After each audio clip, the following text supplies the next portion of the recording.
யப்பா தேவயானி கணவர் ஒரு படத்தை பாராட்டிட்டாரு. அந்த படம் டிஸ்டர்ப் பண்ணிடுச்சாம். இயக்குனரும் தேவயானியின் கணவருமான ராஜகுமாரன் தமிழ்ல சில படங்களை மட்டுமே இயக்கியிருக்கிறார். அந்த படங்கள்ல நீ வருவாய் என படம் மட்டும்தான் ஓரளவுக்கு வரவேற்பை பெற்றது. இப்போ சினிமாவிலிருந்து மொத்தமாக ஒதுங்கி இருக்கும் அவர் சமீப காலமா நிறைய பேட்டிகளை கொடுத்துட்டு வராரு. அந்த வகையில ஃபில்மி பீட் தமிழுக்கு பிரத்யேகமா கொடுத்த பேட்டியில அவர் சொல்லியிருக்கும் விஷயம் கவனத்தை ஈர்த்திருக்கு. விக்ரமனின் உதவி இயக்குனராக இருந்த ராஜகுமாரன் நீ வருவாய் என படத்தை இயக்கி இயக்குனரா அறிமுகமானவர். அந்த படம் சுமாரான வரவேற்பை பெற்றது. அடுத்ததா விண்ணுக்கும் மண்ணுக்கும் படத்தை இயக்குனாரு. அது பெரிய வரவேற்பை பெறல. சூழல் இப்படி இருக்க முதல் 2 படங்கள்ல தேவயானியை தான் ஹீரோயினாக போட்டிருந்தார் அவர்.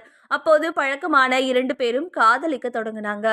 தேவயானியும் ராஜகுமாரனும் காதலிக்கும் விஷயம் திரைத்துறையில அனைவருக்குமே ஆச்சரியத்தை கொடுக்க தேவயானி வீட்டுக்கு அதுக்கு மேல அதிர்ச்சியை கொடுத்தது. இதனால இந்த காதலுக்கு எதிர்ப்பு தெரிவிச்சாங்க. ஆனா ராஜகுமாரனை தீவிரமா காதலிச்சு அவங்க வீட்டை விட்டு வெளியே வந்து திருமணம் செஞ்சுக்கிட்டாங்க. அவங்களுக்கு மொத்தமா 2 மகள்கள். திருமணத்துக்கு பிறகும் தேவயானி பிஸியா இருந்தாலும் ராஜகுமாரன் கொஞ்சம் கொஞ்சமா சினிமால இருந்து ஒதுங்கிட்டாரு. இடையில வல்லவனுக்கு புல்லும் ஆயுதம் உள்ளிட்ட படங்கள்ல நடிச்சாரு. அதுவும் பெருசா ஒர்க் அவுட் ஆகல. சூழல் இப்படி இருக்க சமீப காலமா பல சேனல்களுக்கு பேட்டிகள் கொடுத்து வராரு. அப்படி அவர் கொடுக்கும் பேட்டியில பேசும் விஷயங்கள் சர்ச்சையை கிளப்புது. முதலில் மகேந்திரன் கமல்ஹாசன் குறித்து பேசி சர்ச்சையை கிளப்பின அவரு தன்னோட பேச்சு தவறாக புரிந்து கொள்ளப்பட்டதாக விளக்கம் கொடுத்தாரு. அதனை எடுத்து கொடுத்த இன்னொரு பேட்டியில ரஜினி நடித்த ஜெயிலர், சிவகார்த்திகேயன் நடித்த அமரன் ஆகிய படங்களை கடுமையா விமர்சிச்சாரு. இதையெல்லாம் பார்த்த ரசிகர்கள் இப்போது வரும் எல்லா படங்களையும் அவர் குறை சொல்றாரே, அப்படின்னா அவருக்கு எந்த படம் தான் பிடிக்கும் அப்படின்னு கேள்வி எழுப்பினாங்க.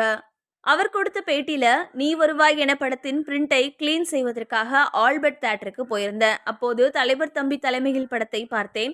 நல்ல படம், குறை சொல்ல எதுவுமே இல்லை. சின்ன கண்டென்ட்டை வச்சு நல்லா செஞ்சிருக்காங்க. அந்த படம் என்னை 2-3 நாட்களுக்கு டிஸ்டர்ப் செய்துவிட்டது. நல்ல படமாக இருந்தால் அந்த படம் நம்மை 2-3 நாட்களுக்கு டிஸ்டர்ப் செய்யும். நீ வருவாய் என படத்தின் 2வது பாகத்துக்கான வேலைகளை என்னை அந்த படம் செய்ய விடவில்லை. நன்றாக இருந்தது. அப்படம் ஹிட்டானதில் RP சௌத்ரி சாருக்கும் மகிழ்ச்சி அப்படின்னு சொல்லியிருக்காரு.